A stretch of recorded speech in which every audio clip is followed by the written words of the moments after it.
Morning बच्चों, पढ़ाई चल रही हुई।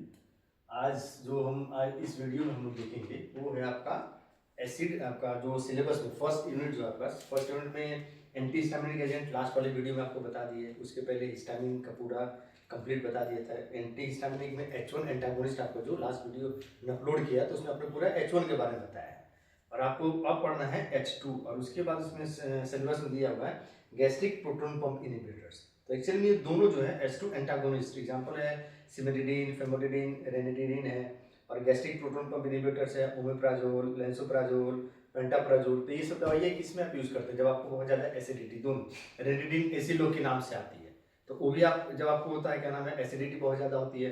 पेंटाप्राजोल भी कब यूज़ करते हैं जब पेट में बहुत ज़्यादा एसिडिटी हो जाती है। तो दोनों का जो यूज़ है थेरापेटिक यूज़ है वो मेनली किसमें करते हैं एज ए एंटासिड्स के रूप में करते हैं, है ना। तो अब लेकिन उसके पहले थोड़ा सा हम आपको यहाँ पर पढ़ लीजिए कि एसिड के सिक्रेशन हमारे स्टोमक का जो एसिड की जो सिक्रेशन होती है उसका मैकेनिज्म क्या है, क्योंकि जब वो आपको पता चल जाएगा तब इन दोनों क्लास का जो आपके सिलेबस में दिया है H2 एंटागोनिस्ट और गैस्ट्रिक प्रोटॉन पंप इनहिबिटर्स तो इसकी आपकी जो मोड ऑफ एक्शन है मैकेनिज्म है वो बहुत आसानी से आपको आ जाएगी। इसलिए थोड़ा सा पहले थोड़ा देख लेते हैं कि गैस्ट्रिक एसिड सिक्रेशन हमारे स्टोमक में कैसे एसिड की सिक्रेशन होती है, क्या मैकेनिज्म है, कैसे वो सिक्रेट होता है। ठीक है, तो वो चीज को स्टार्ट करते हैं। तो सबसे पहले थोड़ा देखते हैं जो हमारे पेट के अंदर जो हाइड्रोक्लोरिक गैस्ट्रिक जो एसिडिटी बोलते हैं एसिड, तो वो एसिडिटी किसके कारण होती है जब आपके स्टोमक में हाइड्रोक्लोरिक एसिड की आपकी अमाउंट आपके नॉर्मल से क्या ज्यादा होना स्टार्ट हो जाती है तो उसी केस में होता है। अब इस HCl का क्या काम है हमारे पेट में, क्यों जरूरी है, तो ये 3 काम है इसका वर्क है। पहली चीज it kills micro organism ingested along with the food and drink. जब हम खाना खाते हैं तो इस इन्वायरमेंट में करोड़ों आपका अरबों करोड़ लाखों करोड़ों आपके क्या माइक्रो ऑर्गेनिज्म प्रेजेंट है, तो खाने जो कि इनविजिबल है। ठीक है, तो जब खाने के साथ ऐसे लेके मुंह जा रहे हैं तो उस खाने में चिपक जाते हैं और उसके साथ आपके माउथ के थ्रू आपके स्टोमक में जाते हैं। पानी पी रहे हैं उसके साथ जाते हैं, कोई भी ड्रिंक आप ले रहे हैं उसके साथ क्या होगा आपके पेट में जाएगा। अब जाएगा तो फिर वहां से आपके ब्लड में ऑब्जॉर्ब होगा या स्टोमक में रहेगा, इंटेस्टाइन में जाएगा तो वहां जाएगा माइक्रो ऑर्गेनिजम्स हैं। तो सारे माइक्रो ऑर्गेनिज्म तो आपके क्या होते हैं बेनिफिशियल नहीं होते हैं, बहुत सारी बीमारी माइक्रो ऑर्गेनिज्म से होती हैं तो वो क्या करेंगे आपको बीमार करना स्टार्ट कर देंगे। तो उसके पहले जब स्टोमक में जाते हैं तो HCl क्या करता है वो बैक्टीरिया वो माइक्रो ऑर्गेनिज्म आपको नुकसान करे उसके पहले क्या करता है HCl आपको उसको आपका डिस्ट्रॉय करता है, किल कर देता है, पहला चीज। दूसरा it soften fibrous food roughage etcetera and facilitates it's metabolism. जैसे सलाद खाते हैं ना, फ्रूट्स खाते हैं, हम कच्चे ही खाते हैं सलाद, प्याज हो गया, मूली हो गया, खीरा हो गया, फ्रूट्स में भी आप सेव खाइए, ये सब क्या कच्चा ही खाते हैं तो कितना हार्ड होता है। तो वो जब स्टोमक में आपको जाते हैं दांत से तो क्या क्रश कर दिए, छोटे छोटे टुकड़ों में आ गया, क्रश हो गया, लेकिन फिर भी उसकी हार्डनेस तो थोड़ी सी बनी रहती है।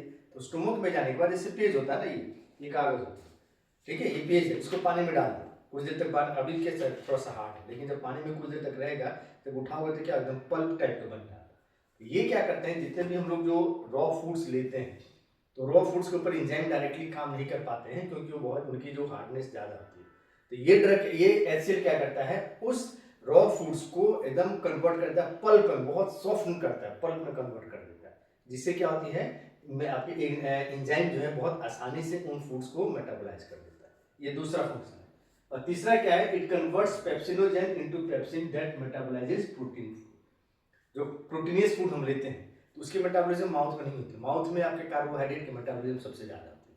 प्रोटीन की आपकी प्रोटीन की स्टोमक में होती है, लिपिड्स की होती है, फिर आपके इंटेस्टाइन में जाते हो तो वहाँ पर आपके क्या नाम है जो बच जाता है आपका कार्बोहाइड्रेट लिपिड्स, उनकी लास्ट जो स्टेज होती है मेटाबॉलिज्म को इंटेस्टाइन में होती है, लेकिन प्रोटीन आपके कहाँ होती है स्टोमक में होती है। प्रोटीन को मेटाबोलाइज करने के लिए एंजाइम कौन सा रिस्पॉन्सिबल है पेप्सिन। बॉडी पेप्सिन बना कर रखती है लेकिन वो पेप्सिन किस फॉर्म में रहता है इनएक्टिव फॉर्म जिसको बोलते हैं पेप्सिनोजेन। तो ये पेप्सिन में कब कन्वर्ट होगा जब आपकी स्टोमक की pH 1 से 3 होता है तभी ये पेप्सिनोजेन पेप्सिन में कन्वर्ट हो पाता है, नहीं तो नहीं कन्वर्ट होता। इसीलिए जब आप खाना खाते हैं खाने के साथ बोला जाता है पानी बहुत ज़्यादा नहीं पीनी, बहुत ज़्यादा नहीं पीनी चाहिए। क्यों, जब बहुत ज़्यादा पियोगे तो pH 3 से ऊपर 4-5 के आसपास चला जाएगा। जब pH जब 4-5 के पास चला जाएगा तो पेप्सिन में कन्वर्ट नहीं होगा, पेप्सिन कन्वर्ट नहीं होगा तो फिर प्रोटीनियस फूड की मेटाबॉलिज्म नहीं होगी, तो वही खाना क्या रहता है फिर सड़ना स्टार्ट हो जाता है। सेम चीज यहाँ भी फाइब्रस फूड है, वो आपका क्या होगा एसिड जब नहीं रहेगा तो आपका फाइब्रस फूड है वो पल्प में कन्वर्ट नहीं होगा, पल्प में कन्वर्ट नहीं होगा तो फिर आपको क्या हो जाएगा वो भी आपका उसका डाइजेशन नहीं होगा, मेटाबॉलिज्म नहीं होगा, तो फिर आपके स्टोमक भी वैसे ही रहेगा, फिर वो धीरे धीरे सड़ेगा। वहीं फिर आप क्या होता है वेरियस टाइप्स ऑफ डिजीज को कॉज करती है, गैस को आपको फॉर्म करती है। ये 3 रीजन्स होते हैं गैस्ट्रिक एसिड, आपका 3 जो फंक्शंस होते हैं इंपॉर्टेंट फंक्शंस HCl का हमारे स्टोमक के अंदर। अब हम HCl आता कहाँ से, हम खाना खाते तो सर थोड़े 2 रोटी खाया और 1 ढक्कन HCl का 1 ml HCl का पी लिया, फिर 4 रोटी खाई फिर 2 ml पी लिया, ऐसा तो नहीं होता है ना। क्या तो कहाँ से करते हैं, तो हमारी बॉडी में मैकेनिज्म ऐसा प्रेजेंट है जो क्या करते हैं, खाने के साथ HCl को रिलीज करते हैं। ठीक है, तो अब उसको चीज को देखते हैं कैसे बॉडी आपको HCl को रिलीज करती है। ये स्टोमक, ये जो फिगर्स है ये पूरा स्टोमक पोर्शन है, ये फंडस है, कार्डिया है, बॉडी है, एंट्रम है, पाइलोरस है, फिर यहाँ से इंटेस्टाइन आपका शुरू हो जाता है। हमारी बॉडी में जो कार्डिया और फंडस, ये पेरिटल सेल्स, पेरिटल सेल्स को बोलते हैं ऑक्जेंटिक सेल्स, ये मैंने लिखा है, पेरिटल सेल्स को बोलते हैं oxyntic cells, is the acid secretory unit of the gastric mucosa.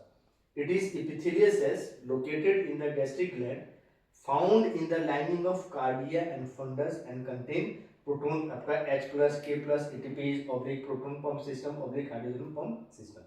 जो ये कार्डियक और फंडस है ना, तो म्यूकोसा क्या होता है, म्यूकोसा मतलब जो आउटर मोस्ट लेयर होती है उसी को बोलते हैं म्यूकोसा बोलते हैं। कोई भी इनर ऑर्गन्स होते हैं, इनर ऑर्गन्स के जो आउटर मोस्ट जो ये वाला पोर्शन होता है आपका, ये जो पोर्शन होता है ये जो पोर्शन होगा बाहर वाला जो ल्यूमन की तरफ, ल्यूमन क्या होता है, ल्यूमन का मतलब ये पूरा खाली का अंदर पोर्शन होता है, ये जो पोर्शन होती है इसी पोर्शन को बोलते हैं म्यूकोसा।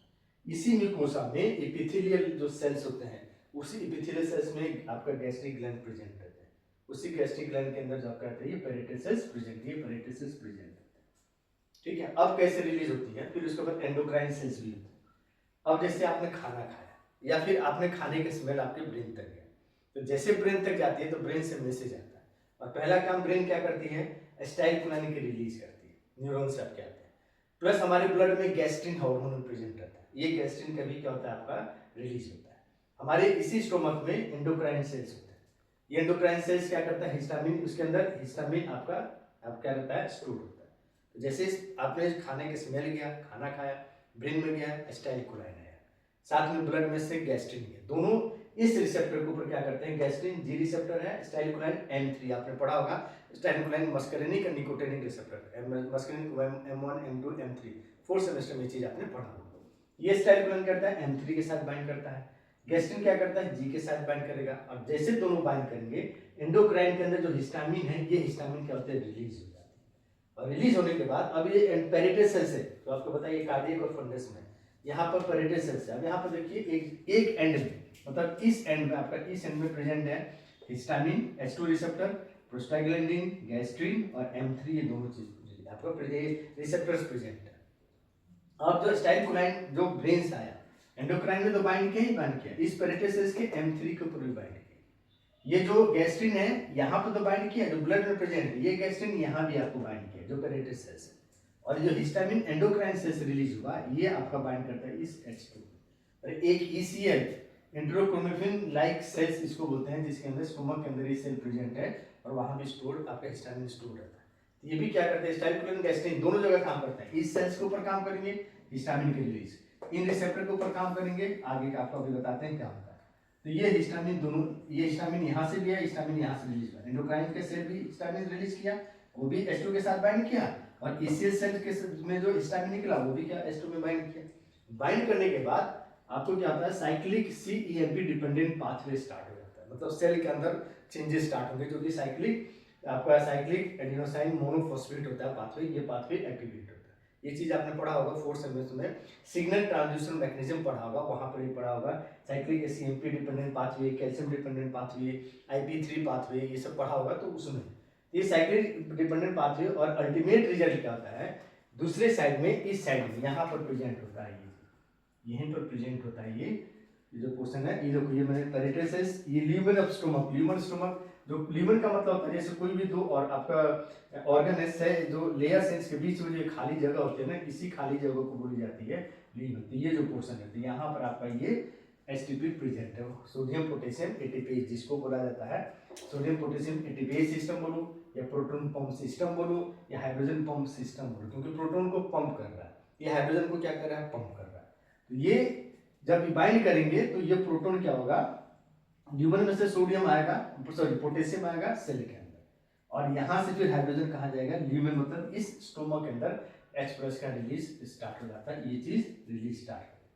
सेम चीज यहाँ भी गैस्ट्रिन बाइंड किया, एसिटाइलकोलाइन बाइंड के अपने रिस्पेक्टिव रिसेप्टर के साथ पैरेटल सेल्स में कैल्शियम डिपेंडेंट पाथवे स्टार्ट हुआ और अल्टीमेट रिजल्ट क्या होता है, इस ल्यूमेन के अंदर H+ का सीक्रेशन स्टार्ट होता है और यही H+ क्या हो गया, H+ की कंसंट्रेशन बढ़ गया, मतलब एसिडिटी बढ़ गई, पीएच अपने आप डिक्रीज हो गया और हमें काम क्या करना, वही खाते वक्त पीएच को क्या करना है 1 से 3 के बीच में मेंटेन करना। यही आपका क्या नाम है प्रोसीजर है, पाथवे है, जिस पाथवे प्रोसीजर से बॉडी हमारी स्टमक की जो पीएच होती है 1 से 3, इस 1 से 3 को क्या करती है पीएच मेंटेन कर रखती है, यही पाथवे आपका, ये चीज आपका है, ये आपका पाथवे है, ठीक है। तो ये गैस्ट्रिक एसिड सीक्रेशन का पाथवे। अब इसी में देखिए जो आप पढ़ाऊंगा आपको जो दो टॉपिक है H2 एंटागोनिस्ट और प्रोटॉन पंप इनहिबिटर, जो आपके टॉपिक इसके बाद अभी इसी वीडियो में आपको दिखाऊंगा। तो जो H2 एंटागोनिस्ट है, गैस्ट्रिक पंप इनहिबिटर्स है, ये ड्रग क्या करते हैं, जैसे रेनिटिडीन, तो जो रेनिटिडीन आप लेंगे ना, ये रेनिटिडीन क्या करेगा, आएगा, ये रेनिटिडीन जो रहते हैं, ये रेनिटिडीन इस H2 रिसेप्टर पर क्या करेंगे, आपके बाइंड कर देंगे। इस हिस्टामिन के लिए कोई जगह नहीं बचा, ठीक है। मोड ऑफ एक्शन है, H2 एंटागोनिस्ट कैसे काम करते हैं यहीं पर देख लो, अच्छी तरह आपको समझ में आएगा।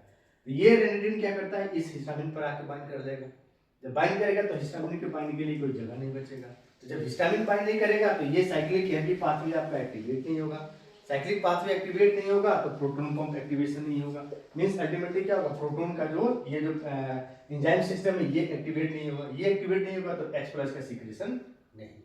ये हो गया H2 एंटागोनिस्ट का।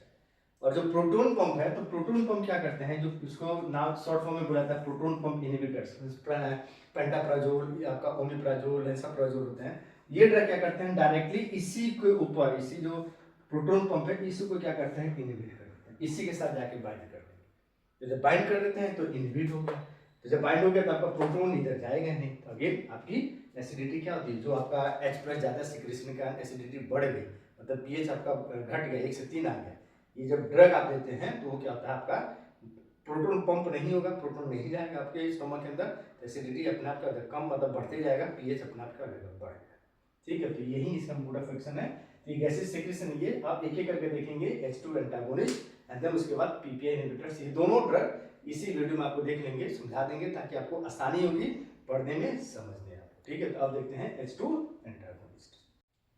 अब H2 एंटागोनिस्ट, ठीक है, तो H2 एंटागोनिस्ट नाम से ही those drugs competitively block the interaction of histamine with H2 receptors and thus inhibit H2 receptor mediated response। नाम से H2 एंटागोनिस्ट, ये ड्रग हिस्टामिन जो भी आपको बताया यहाँ पर डायग्राम जो बना था, तो हिस्टामिन 2 रिसेप्टर्स, एक आपका क्या नाम है पैरेटल सेल्स के पास भी था, तो पैरेटल सेल्स में जो हिस्टामिन रिसेप्टर्स होते हैं उनके साथ क्या करता है, जाके बाइंड कर लेगा, बाइंड कर लेगा तो हिस्टामिन को बाइंड करने के लिए कोई आपका साइट बचेगा नहीं, उसी साइट पर बाइंड करता है जहाँ पर हिस्टामिन बाइंड करता है, इसीलिए बोला जाता है कॉम्पिटिटिवली ब्लॉक। जहाँ भी ये वर्ड हमेशा ध्यान दीजिएगा, कॉम्पिटिटिव ब्लॉक का मतलब जो ड्रग आपका होगा वो सबस्ट्रेट जिस साइट पर बाइंड करता है उसी साइट पे ड्रग भी जाके बाइंड करता है, क्योंकि दोनों के स्ट्रक्चर में 90 to 95% सिमिलरिटीज होती है, तो जिसके कारण ड्रग आपका सबस्ट्रेट बाइंड करे उसके पहले जाके क्या करता है, ड्रग बाइंड कर देता है। तो ये कॉम्पिटिटिवली ब्लॉक आपका ब्लॉक कर देता है, हिस्टामिन को अपने H2 रिसेप्टर के साथ बाइंड नहीं होने देगा, H2 हिस्टामिन रिसेप्टर बाइंड नहीं होगा तो उससे बाइंड करने के बाद जो भी आपका एक्शंस जो होते हैं वो सारे एक्शंस क्या होते हैं, बंद हो जाते हैं, उसमें से एक है आपका एसिड का सीक्रेशन आपका, ठीक। तो ये H2 ये डेफिनेशन हो गया।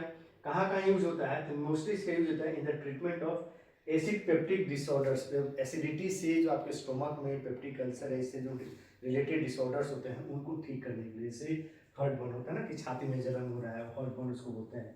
पेप्टिक अल्सर आपका जो डिओडेनम में आपका अल्सर, छाला अल्सर क्या होता है एक्चुअल में, जैसे ये है ना आपका बाहरी लेयर होता है, तो इसमें एसिड डालो तो बाहरी लेयर क्या होता है, निकल जाता है, तो अंदर के जो मसल्स हैं, जो नर्व्स हैं, जो ब्लड वेसल्स हैं वो एक्सपोज हो जाते हैं, तो उसी को बोलते हैं छाला। तो वही चीज होती है आपके जो स्टोमक के अंदर और इंटेस्टाइन के अंदर बहुत लॉन्ग टाइम तक एसिड आपके प्रेजेंट रहेगा। अब खाना आपने खाया, सिंपल सी चीज देखो, जैसे यहाँ पर एसिड आपका हाथ है, चावल दाल सब कुछ खाना आप रखो, उसके ऊपर 1 ml या 1 ड्रॉप HCl डालो, कोई असर नहीं होगा, लेकिन इस तरह HCl हाथ पे डालो क्या होगा, हाथ जल जाएगा।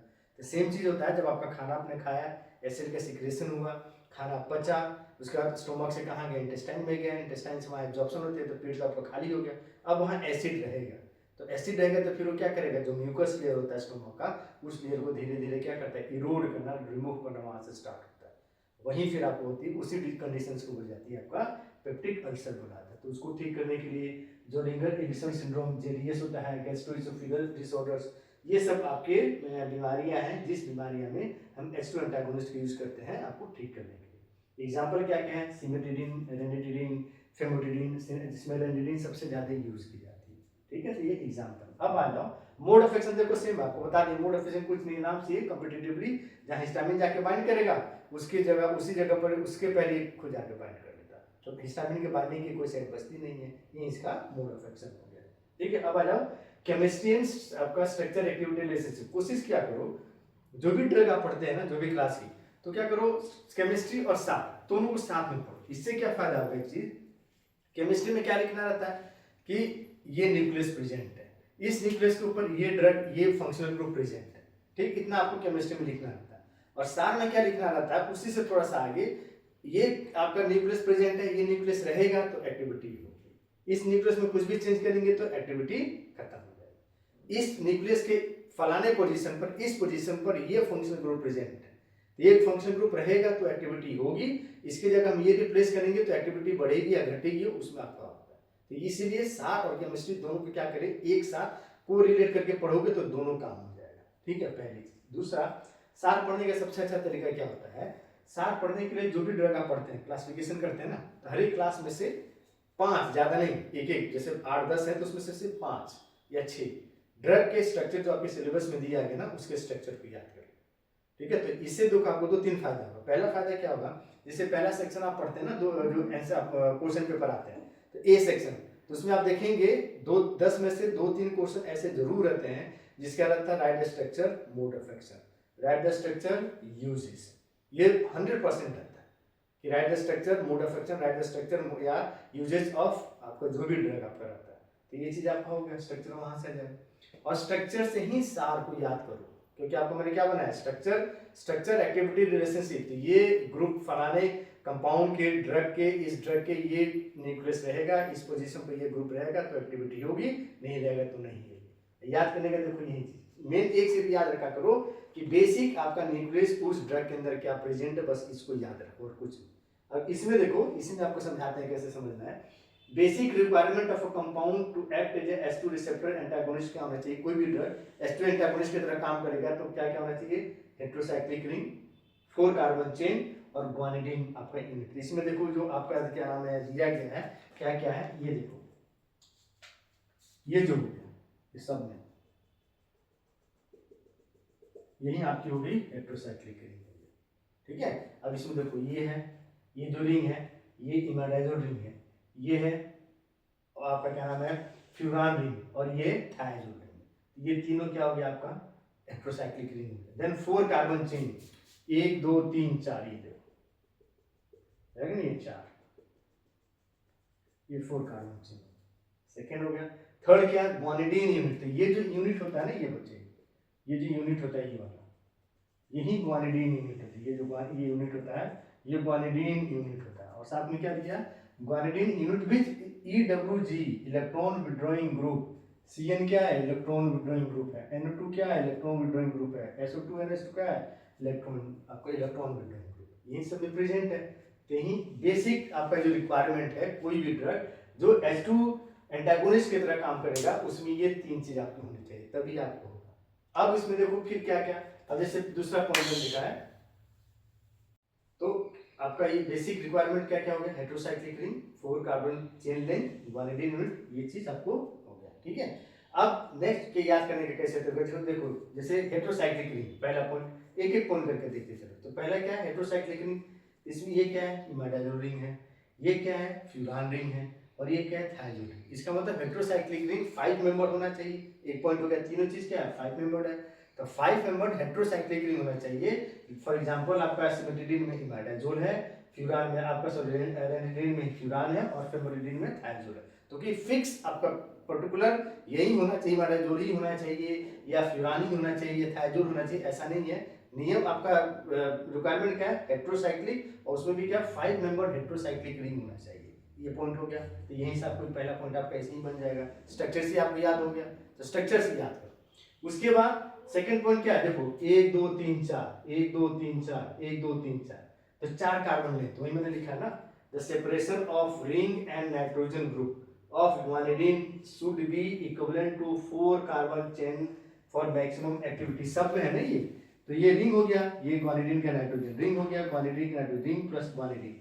कितना अंतर आपका आ रहा है दोनों के बीच में, क्या डिस्टेंस है, क्या डिस्टेंस आपका डिस्टेंस है, तो है 4 कार्बन का। लेंथ कितनी है, 4 कार्बन का। तो ये 4 कार्बन, इसे आप इंक्रीज करो या डिक्रीज करो, मतलब 3 कार्बन कर दो तब भी आपका एक्टिविटी डिक्रीज हो जाएगा, 5 कार्बन कर दो तभी एक्टिविटी डिक्रीज हो जाती है। तो ये चीज आपको आना चाहिए है कि 4 कार्बन होना चाहिए फॉर मैक्सिमम एक्टिविटी। इस एक्टिविटी में इंक्रीज या डिक्रीज करेंगे तो एक्टिविटी क्या हो जाएगा, आपका डिक्रीज हो जाएगा। ठीक है, तो यहाँ से यहीं से स्ट्रक्चर से ही याद करो। उसके बाद ये क्या है, ग्वानिडीन न्यूक्लियस है, तो ग्वानिडीन न्यूक्लियस सब में प्रेजेंट है, तो ग्वानिडीन न्यूक्लियस होने चाहिए। इस न्यूक्लियस में कुछ भी चेंज करोगे, ग्वानिडीन की जगह कोई दूसरा ग्रुप अगर लगाते हैं तो एक्टिविटी वहीं पर क्या हो जाएगा, डिक्रीज हो जाएगा।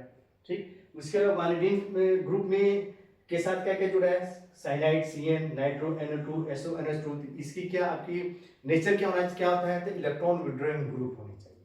तो ग्वानिडीन रिंग के साथ एक electron group like electron withdrawing group like cyanide, NO2, SO, NH2 ऐसा ग्रुप रहेगा तो एक्टिविटी आपका क्या होगा, बहुत अच्छा होगा। अगर आप हटा देते हैं तो एक्टिविटी वहीं पर क्या हो जाए, आपकी डिक्रीज आपका हो जाता है। तो स्ट्रक्चर से याद रखो, ये 3 स्ट्रक्चर याद किए, ये पॉइंट कुछ भी याद मत करो, ये 3 स्ट्रक्चर याद कर लो। इसी 3 स्ट्रक्चर से आपका क्या हो जाएगा, एक्टिविटी आपको पूरा का पूरा याद हो जाएगा। ये हेटेरोसाइक्लिक रिंग है, for example imidazole, furan, thiazole, इन 5 मेंबर हेटेरोसाइक्लिक रिंग है, ये रहेगा तो एक्टिविटी होगी, नहीं रहेगा तो एक्टिविटी वहीं पर डिक्रीज। हेटेरोसाइक्लिक के अलावा आप एरोमेटिक कर दो, 6 मेंबर कर दो, 7 मेंबर कर दो, एक्टिविटी वहीं डिक्रीज। पहला पॉइंट हो गया। दूसरा, ये ग्वानिडीन न्यूक्लियस है, तो ग्वानिडीन न्यूक्लियस होना चाहिए, इस न्यूक्लियस में कोई भी चेंजेस आप नहीं लाएंगे। ग्वानिडीन न्यूक्लियस के साथ क्या है, CN, NO2, SO, NH2 sulphonamide group है, इलेक्ट्रॉन विड्रॉइंग ग्रुप होते हैं। इलेक्ट्रॉन विड्रॉइंग ग्रुप होना चाहिए तो एक्टिविटी रहेगा, हटाएंगे तो एक्टिविटी डिक्रीज। अभी ग्वानिडीन रिंग और आपका हेटेरोसाइक्लिक रिंग, इन दोनों के बीच में डिस्टेंस कितना डिस्टेंस है, तो 4 कार्बन के बराबर। 4 कार्बन लेंथ की जो डिस्टेंस होती है उतना ही डिस्टेंस आपका, क्योंकि सब में क्या, ये भी 4 है, ये भी 4 है, ये भी 4 है, तो 4 कार्बन, इससे इंक्रीज करो मतलब 5 कार्बन कर दो, डिक्रीज कर दो 3 कार्बन कर दो, एक्टिविटी वहीं पर क्या रही आपकी, डिक्रीज हो जाती है। तो सार को याद करने का सबसे अच्छा तरीका है पॉइंट्स टू पॉइंट नहीं रखो। जब क्लासिफिकेशन आप रख के करते हैं, हर एक क्लास में से मैक्सिमम 8-10 क्लास, जितने भी क्लास भूल 5 स्ट्रक्चर याद करो, ज्यादा नहीं, सिर्फ 5 स्ट्रक्चर। उस 5 स्ट्रक्चर को याद करो और उसी 5 स्ट्रक्चर से फिर क्या करो अपना, अभी क्या कर देखना क्या है, कैसे याद करो, 5 स्ट्रक्चर को बना लो, देखो 5 स्ट्रक्चर में क्या क्या कॉमन है।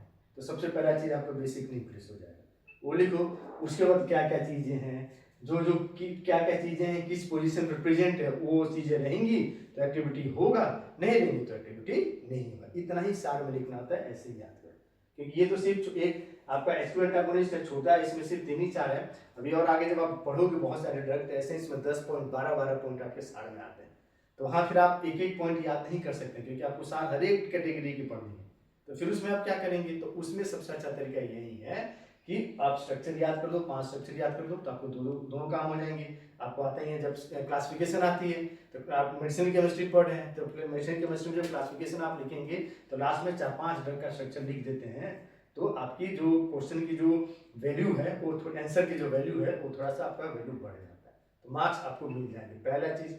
दूसरा क्या आपका क्या नाम है, जो दूसरा जो पहले ए सेक्शन में 2 नंबर का जो क्वेश्चन रहता है उसमें भी आती जाती है कि right the structure and uses, right the structure and mode of action, right the structure and आपका क्या नाम है, आपके यूजेस टाइप के आते हैं क्वेश्चन, 2-3 रहते हैं, तो क्वेश्चन भी बन जाएगा, 2 हो गया। और तीसरा आपका सार भी ऐसे हो जाएगी। तो सार को ऐसे याद करो तो आपको बहुत आसानी से हमेशा याद रहेगा। ठीक है, अब देखेंगे इसमें, ये हो गया H2 एंटागोनिस्ट। अब देखेंगे PPI, प्रोटॉन पंप इनहिबिटर्स देखेंगे। लास्ट है इस वीडियो में आपका गैस्ट्रिक प्रोटॉन पंप इनहिबिटर्स, है ना, इसी को शॉर्ट फॉर्म बोलते हैं प्रोटॉन पंप इनहिबिटर्स, PPIs के नाम से। कभी तो इसलिए इसको भी याद रखा करो, क्योंकि कभी जो क्वेश्चन होता है आपके पेपर में, क्वेश्चन पेपर जो आता है, direct to the write short note I describe in detail about PPI, proton pump inhibitor, P for proton, P for pump, I for inhibitors. तो प्रोटॉन पंप इनहिबिटर्स को ही बोला जाता है आपका PPI। ये भी है सेम चीज, they decrease gastric secretion by inhibiting. ये ड्रग क्या करते हैं एक्चुअली, इनका जो मोड ऑफ एक्शन है ना, डायरेक्टली जो मैंने आपको इस वीडियो के स्टार्टिंग में जो दिखाया था आपका कैसे हमारे स्टोमक में गैस्ट्रिक एसिड का सीक्रेशन होता है, तो यहाँ पे एक चार्ट में एक आपका डायग्राम पूरा मैंने बनाया था।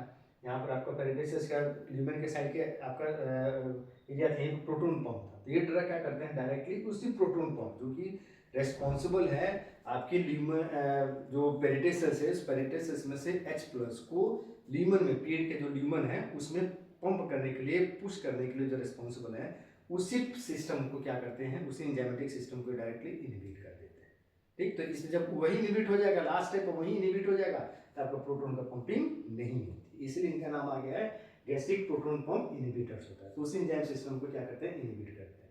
एग्जांपल में ओमेप्राजोल, लेंसोप्राजोल, रेबिप्राजोल, पेंटाप्राजोल, ये सब आपके एग्जांपल्स हैं जो इस कैटेगरी के ड्रग के अंदर आते हैं। ठीक है, यूजेस का क्या होता है, used in the prevention and treatment of GERD, gastroesophageal reflux disease होता है आपका, इरोसिव इसोफेगाइटिस, ये सब डिजीज आपने पढ़ा होगा, सेकंड सेम के पैथोलॉजी में पढ़ा होगा। इसोफेगाइटिस, देखो आइटिस जहाँ आता है इसका तो इन्फ्लेमेशन इसोफेगस में, ठीक है, तो उसमें इन्फ्लेमेशन आ जाए। गैस्ट्रिक अल्सर, गैस्ट्राइटिस ऐसे आपका एसोसिएटेड विद NSAIDs, जो NSAIDs आपका paracetamol, aspirin, diclofenac, ibuprofen, nimesulide सब खाते हैं बहुत ज़्यादा, जो इसका सेवन करते हैं, हर बात पर थोड़ा भी दर्द हुआ कुछ हुआ तुरंत लेकर निमेसुलाइड खा लिए, पैरासीटामोल खा लिए, या फिर आपका आइबुप्रोफेन खा लिए, तो उनको गैस्ट्राइटिस का, एसिडिटी का बहुत ज़्यादा प्रॉब्लम है, तो उसके लिए भी दिया जाता है। डिओड्रेनल अल्सर, हाइपर सेक्रेटरी कंडीशंस होते हैं, किसी डिजीज के कारण आपका हाइपर सेक्रेटरी कंडीशंस हो जाता है, उन सब केसों में ये ड्रग का आपका बहुत ही यूज होता है। ठीक है, अब इसका देखेंगे केमिस्ट्री आंसर। केमिस्ट्री में देखो क्या है, अगेन आपको इससे पहले बताया केमिस्ट्री से आप दोनों एक साथ करना चाहिए। बेसिक आपका जो प्रॉपर्टी, बेसिक स्ट्रक्चर जो आपका प्रोटॉन पंप इनहिबिटर्स के रूप में काम करेगा ना, वो आपको होना चाहिए ये चीज, बेंज-इमाडाजोल रिंग। बेंज-इमाडाजोल दो चीज का, बेंज बेंजीन से है, इमाडाजोल तो ये बेंजीन रिंग है और इमाडाजोल रिंग है, दोनों को फ्यूज करके बनाएंगे तो ये फ्यूज आपका रिंग सिस्टम है, बेंज-इमाडाजोल रिंग, और दूसरी तरफ है पिरिडीन रिंग, और इन दोनों के बीच में सल्फोनिल ब्रिज। तो ये इंपॉर्टेंट आपका क्या नाम है, स्ट्रक्चरल कैरेक्टरिस्टिक्स या स्ट्रक्चरल फीचर्स है, जो किसी भी ड्रग या जो ड्रग आपका काम करेगा प्रोटॉन पंप इनहिबिटर्स के रूप में, ये उसके अंदर ये स्ट्रक्चर होना चाहिए, यही रहेगा तब जाके ड्रग आपका काम। बेंजोडाजोल सब्स्टिट्यूटेड, यहाँ पर सब्स्टिट्यूशन होना चाहिए, ठीक है, ये आपका सब्स्टिट्यूशन होना चाहिए, सल्फोनिल ब्रिज होना चाहिए, और सब्स्टिट्यूटेड पिरिडीन रिंग होना चाहिए। अब इसमें देखो क्या होता है, बेंजोडाजोल रिंग ये रिस्पॉन्सिबल है एसेंशियल फॉर एक्टिवेशन प्रोसेस, मतलब ये ड्रग जो काम करेगा एज अ क्या नाम है आपका proton pump inhibitors, means proton pump के साथ जो आपका एंजाइम है, ये जो एंजाइम सिस्टम है, इस एंजाइम सिस्टम के साथ जो बाइंडिंग होगी, तो ये न्यूक्लियस रिस्पॉन्सिबल है बाइंडिंग के लिए, यहीं पर आपका जाके बाइंडिंग होता है। Then pyridine ring crucial for accumulation in the acidic environment of stomach, ये जो है जब आप एसिडिटी बहुत ज्यादा होती है तभी हम दवाई को खाते हैं, तो ये ड्रग जब लेंगे तो पिरिडीन, ये न्यूक्लियस क्या है, पिरिडीन है, ये पिरिडीन न्यूक्लियस जो है आपका, ये रिस्पॉन्सिबल है कि आपका जो ड्रग ये स्टोमक के अंदर ही रहे, वहाँ प्रोटोनेशन होती है। स्टोमक जब एसिडिटी H+ बहुत ज़्यादा रहती है तो क्या करता है, H इसके साथ आके जुड़ जाता है, ठीक है, तो ये इसके लिए रिस्पॉन्सिबल है, तो ये एक्टिविटी के लिए रिस्पॉन्सिबल है। ये आप हमारे गैस्ट्रिक इन्वायरमेंट जो स्टोमक में रहेगा उसमें एक्युमुलेट रहे, वहाँ से आगे नहीं बढ़े, उसके लिए ये आपका रिस्पॉन्सिबल है। इन दोनों को ये क्या करता है, बाइंड कर करता है सल्फोनामाइड, ठीक है, तो ये स्ट्रक्चरल कंपोजिशन आपका, ठीक है, केमिस्ट्री और सारी इनमें से कुछ भी अगर आप लेते हैं, चेंजेस करते हैं, बेंजोडाजोल न्यूक्लियस को चेंज करते हैं, एक्टिविटी चेंज हो जाएगी, ठीक है, सल्फर इस ब्रिज को चेंज करेंगे, एक्टिविटी चेंज हो जाएगी। पिरिडीन की जगह बेंजीन रख दो या कोई दूसरा रख दोगे तो अगेन इसकी एक्टिविटी क्या होती है, चेंज हो जाती है, वही हो गया आपका साथ। अब मैंने R1 R2 R3 4 देखा कि यही है, ओमेप्राजोल R1 CH3 हो गया, R2 OCH3, R3 OCH3, R4 OCH3, यही आपका स्ट्रक्चर है। ओमेप्राजोल का, पेंटाप्राजोल का, लेंसोप्राजोल का, रेबिप्राजोल का जो भी डिफरेंस आएंगे ये R1 R2 R3 और R4 के अंदर ही आएंगे, बाकी कोई डिफरेंस नहीं है। यही है प्रोटॉन पंप इनहिबिटर्स। तो आज की इस वीडियो में टॉपिक में आपने पूरा गैस्ट्रिक जो आपके पहला जो यूनिट है पहले यूनिट में ये तीन टॉपिक्स है, एंटी हिस्टामिनिक एजेंट्स, उसके अंदर H1 antagonist, H2 antagonist, gastric proton pump inhibitors, ये पूरा का पूरा आपका क्या हो गया, ये कंप्लीट हो गया। एक मैं आपको बना दिए, एंटी आपका H1 एंटागोनिस्ट हो गया था इसके पहले वाले में, और आज के वीडियो में H2 एंटागोनिस्ट और गैस्ट्रिक प्रोटॉन पंप इनहिबिटर्स, दो अलग अलग टॉपिक है, इन दोनों को कंबाइन करके एक में बना दिया, क्योंकि दोनों का जो आपका एम है वो है एक ही है कि सिक्रेशंस को रोकना, एसिड की सिक्रेशंस को रोकना, तो उसका मैकेनिज्म भी करीब एक ही होता है, इसलिए एक ही साथ पढ़ा दिए। अब इस टॉपिक में आपको है एंटी न्यूप्लास्टिक एजेंट। तो नेक्स्ट हम आपको जो आपका क्या नाम है वीडियो लाएंगे, उसमें हम लाएंगे आपका एंटी न्यूप्लास्टिक ड्रग को स्टार्ट करेंगे, वो भी 2 3 या 4, उसमें थोड़ा लंबा चैप्टर है, उसमें थोड़ा ज़्यादा टाइम लगेगा, तो कोशिश करेंगे लेकिन 2 या 3 वीडियो में आपको पूरा चैप्टर कंप्लीट कर दें। ठीक है, तब तक पढ़ते रहिए और कोई दिक्कत हो तो मैसेज कीजिए, इस बुक को रेफर कीजिए, फर्दर नोट्स के लिए पूरा इसमें ये कंप्लीट है। ठीक है, लाइक सब्सक्राइब